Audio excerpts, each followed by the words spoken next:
네, 안녕하세요. 성균관대학교의 김준기라고 합니다. 저는 오늘 짧게 이제 인트로로 양자 컴퓨팅 입문학이라는 주제로 발표를 맡게 되었고요. 여기서 이제 양자 컴퓨팅을 입문학이라는 건 사실 여러 가지의 층위가 있어요. 그래서 어떤 분은 정말 연구를 하기 위해서 양자 컴퓨터를 하시고 싶으신 분도 계시고, 어떤 분은 양자 컴퓨터를 사용하고 싶으신 분들도 계실 거라고 믿습니다. 제가 오늘 발표드릴 내용은 정말 양자 컴퓨터를 잘 모르시는 분들이 양자 컴퓨터가 무엇이고 양자 컴퓨터를 쓰면 내가 어떤 좋은 결과를 얻을 수 있는지에 대해서 정말 간략하게 하지만 그래도 어느 정도 감을 잡을 수 있도록 제가 짧게 안내를 드리려고 합니다. 일단 양자 컴퓨터라는 단어부터 저희가 살펴볼게요. 양자 컴퓨터가 이제 두 개의 단어의 합성어입니다. 그래서 양자 컴퓨터, 그리고 영어로는 퀀텀 컴퓨터라고 저희가 부릅니다. 그래서 양자라는 단어가 앞에 있어서인지 이제 단어를 딱 보자마자 사람들이 굉장히 어렵다. 그리고 퀀텀 양자역학이 굉장히 어려운 학문으로 또 꼽히니까 양자 컴퓨터에 대한 굉장히 막연한 두려움을 갖고 계십니다. 근데 잘 생각을 해보면 사실 우리가 컴퓨터라는 부분도 잘 이해하고 있을까? 컴퓨터가 뭘까라는 질문을 한번 제가 처음에 던져드리고 싶어요. 컴퓨터가 뭘까요?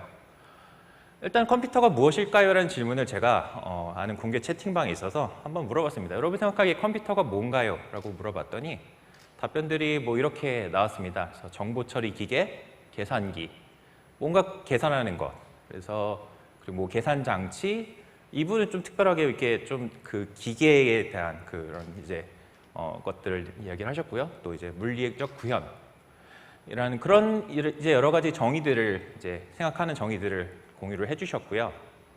컴퓨터라는 단어를 이제 위키피디아에 찾아보시면 다음과 같이 써 있는데 제가 밑줄 친 부분을 보면은 프로그램이 가능하고 그리고 뭔가 연산을 할 수 있는 기계라고 설명을 써두었습니다.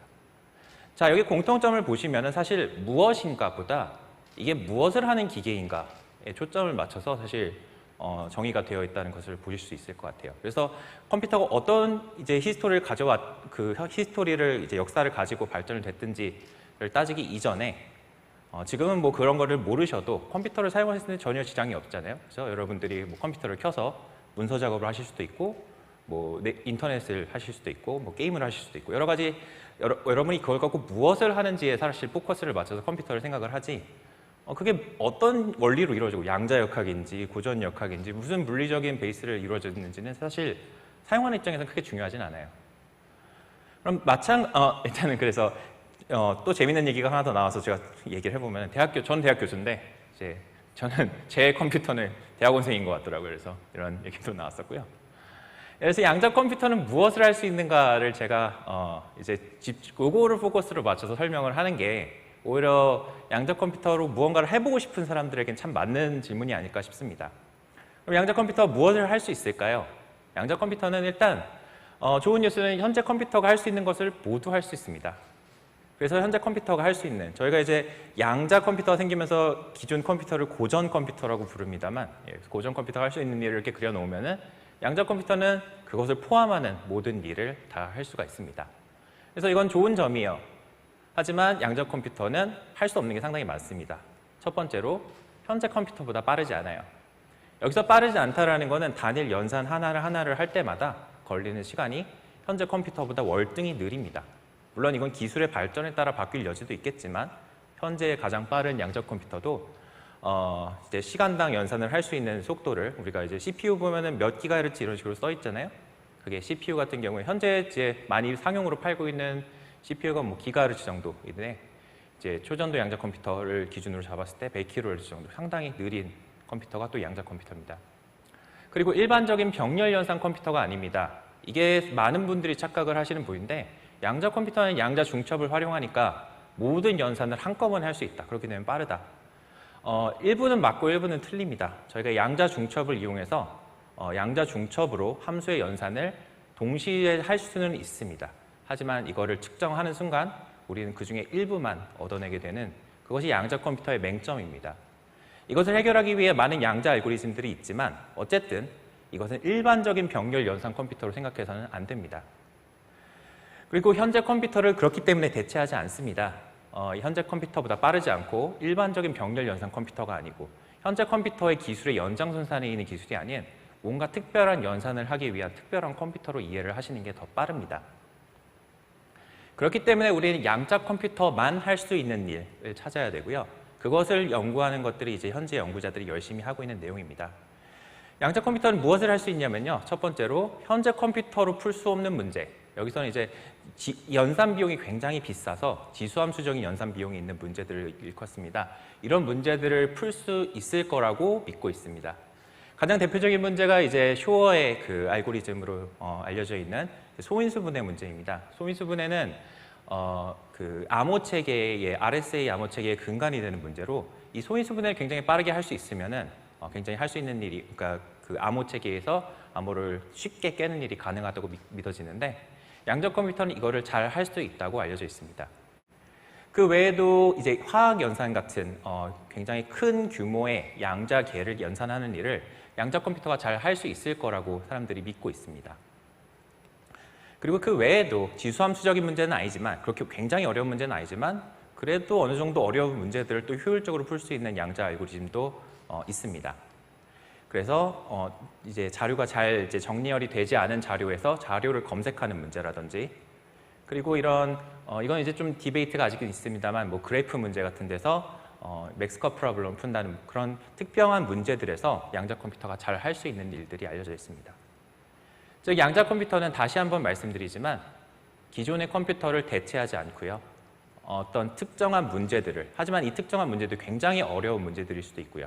이런 특정한 문제들을 잘 풀 수 있는 그런 종류의 컴퓨터라는 것입니다. 하지만 현재의 양자 컴퓨터는 아직은 이런 일을 하지 못합니다. 자, 그러면 왜 지금 이 양자 컴퓨터를, 이런 한정된 리소스를 갖고 있는 양자 컴퓨터를 공부해야 할까요? 기존 컴퓨터 하드웨어의 발전은 현재까지 굉장히 놀라운 속도로 발전을 해왔습니다. 일명 무어의 법칙이라고 하죠. 2년에 한 번씩 컴퓨팅 파워가 2배가 된다라는 잘 알려져 있는 무어의 법칙이고, 그게 무려 40년, 50년 동안 꾸준히 지속이 되어 왔습니다. 하지만 많은 사람들이 이제 물론 무어의 법칙의 종말은 계속적으로 얘기가 되어 왔습니다만 언젠가는 이게 굉장히 펀더멘털한 그 기초적인 리밋을 맞닥뜨릴 것이고 우리 컴퓨팅 파워에서 한계가 있지 않을까라고 예측을 하고 있고, 실제로도 슈퍼컴퓨터의 이제 컴퓨팅 파워를 보시면은 서서히 그 기울기가 줄어들고 있는 것을 볼 수가 있습니다. 반면에 양자 컴퓨팅은 굉장히 빠른 속도로 발전을 하고 있고요. 일부 프로세스에서 우리가 결국 컴퓨팅 파워를 해결할 수 없는 문제들을 맞닥뜨렸을 때 양자 컴퓨터는 하나의 대안이 될 수 있을 것이고, 그런 식으로 양자 컴퓨터가 대안이 됐을 때 그 양자 컴퓨팅 기술을 미리 선점하고 있고 확보하고 있는 그룹과 혹은 나라와 그렇지 않은 곳 쪽의 비교는 차이는 분명히 있을 수밖에 없습니다. 그렇기 때문에 지금 양자 기술은 굉장히 초창기에 있지만 많은 사람들이 관심을 갖고 많은 사람들이 미리 대비를 하고 있는 이유입니다. 양자 컴퓨터 연구 분야는 그래서 크게 세 가지로 제 생각엔 나뉜다고 생각합니다. 첫 번째는 하드웨어, 그리고 두 번째 소프트웨어, 그리고 마지막으로 실제 이제 연산을 이용해가지고 뭔가 정말 이득이 되는 일들을 하고 싶은 어플리케이션이 있겠습니다. 그 중에서 양자 컴퓨터 하드웨어는 굉장히 이제 진짜 실제 랩에서 일어나는 일들입니다. 그래서 구글 같은 경우는 구글 퀀텀 랩이 있고요. 또 많은 대학과 회사들에서 퀀텀 랩을 갖고 있고 정말 최신 양자 기술들을 활용해가지고 이런 양자 컴퓨터 하드웨어를 만들려는 연구들을 하고 있습니다. 그래서 이런 하드웨어 연구를 하시려면은 실제 리서치 랩에 들어가서 정말 이제 나사도 조이고 뭐 이것저것 하면서 이제 정말 몸을 쓰는 일들을 하셔야 합니다. 제가 하는 것도 사실 하드웨어 연구입니다. 반면에 소프트웨어와 어플리케이션의 경우에는 여러분이 직접 클라우드 양자 컴퓨팅을 활용해서 직접 소프트웨어 코딩을 하실 수 있고 어플리케이션을 다룰 수도 있습니다. 제가 이걸 두 가지를 동시에 말씀드린 이유는 아직 양자 컴퓨터 분야는 이제 하드웨어 규모가 크지 않아서 소프트웨어 어플리케이션이 이렇게 잘 세분화가 덜 되어 있습니다. 컴퓨팅 같은 경우에 이제 뭐 OS 기술, 백엔드, 프론트엔드 그런 것들이 굉장히 세분화가 많이 되어 있는데 양자 컴퓨팅은 아직 거기까지 가지 못했고요. 그렇기 때문에 양자 컴퓨팅 클라우드 서비스 혹은 이제 양자 컴퓨팅 프로그래밍 직접 하시려면은 이 두 가지를 동시에 들여다보셔야 되는 그런 맹점은 있습니다. 자, 그럼 본격 양자 컴퓨터 활용하기라는 제가 타이틀을 세워놨는데요. 여러분이 뭘 아셔야 될까요? 첫 번째는 큐비트 양자 프로그램을 이해를 하셔야 되겠습니다. 그래서 이 양자 프로그램이라는 거는 기존 프로그램과는 앞서 말씀드린 것처럼 다르고요. 그 다른 포인트를 잘 이해를 하셔야지 양자 프로그래밍을 시작하실 수 있습니다.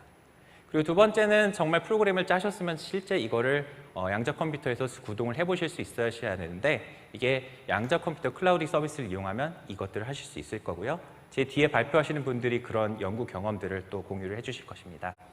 저는 기본적인 개념만 설명드리고 제 발표를 마치려고 합니다. 자, 그래서 큐비트란 무엇인지 그리고 저는 양자 프로그램이 무엇인지를 짧게 정말 2슬라이드 정도로 정리를 해보았는데요. 컴퓨터의 정보 처리 기본 단위는 비트입니다. 그래서 비트 0과 1 둘 중에 하나의 값을 가질 수 있는 걸 저희가 비트라고 부르고요. 이게 여러분이 돌리시는 모든 프로그래밍의 기초가 되는 개념이죠. 그래서 여러분이 파이썬 프로그래밍 하실 때 비트를 다루시진 않지만 실제로 컴퓨터는 그거를 비트로 변환을 해서 정보 처리를 수행을 합니다. 그래서 저희는 양자 컴퓨터는 큐비트라는 개념이 있어서 큐비트가 정보 처리의 기본 단위가 되고요. 큐비트는 상태와 측정 결과의 분리가 굉장히 핵심적인 키워드가 됩니다. 이게 양자의 역학이 들어오는 부분인데요. 제가 양자 역학을 설명하지는 않을 거고 이 측정 상태와 측정 결과의 차이가 무엇인지만 간단하게 설명을 하고 넘어가려고 합니다. 자, 그래서 고전 비트는 0과 1, 제가 0 또는 1의 값을 가질 수 있다고 말씀을 드렸었는데 0과 1의 상태를 여러분이 저장을 해놓았어요. 그 다음에 이거를 측정을 통해서 읽어내면은 0이면 0, 1이면 1, 굉장히 당연하게도 이런 값이 나오게 됩니다. 근데 이 큐비트는 여러분은 0과 1의 중첩 상태라고 하는 그 측정 전의 상태가 따로 있고요. 측정을 하면은 0 또는 1의 값이 확률적으로 나타나게 됩니다. 그래서 이게 큐비트와 고전 비트의 가장 큰 차이입니다. 측정 값은 0과 1이지만 측정 전에 0과 1 이상의 무언가가 상태가 있고요. 저희는 이제 양자 상태 혹은 큐비트 상태라고 부르는데 이 큐비트 상태를 잘 다뤄서 양자 프로그래밍을 하는 것이 양자 프로그래밍의 핵심입니다. 결국 양자 프로그램을 저희는 이제 좀 전문 용어로 양자 회로라고 부르는데요. 양자 회로에서는 3가지 단계가 있습니다. 큐비트를 준비하고 그래서 저기 Q0, Q1, Q2로 써 있는 게 이제 큐비트를 준비하는 단계고요. 그 큐비트의 정보 처리를 해서 아까 제가 보여드린 측정 전에 굉장히 두루뭉실한 상태를 만듭니다. 그 양자 상태를 만든 다음엔 측정 단계로 넘어가서 이걸 0과 1의 배열로 바꾸게 되고요. 이것은 이진 논리회로 컴퓨터 이제 사이언스에 나오는 그런 이진 논리회로와 굉장히 유사한 그런 성질을 갖게 됩니다.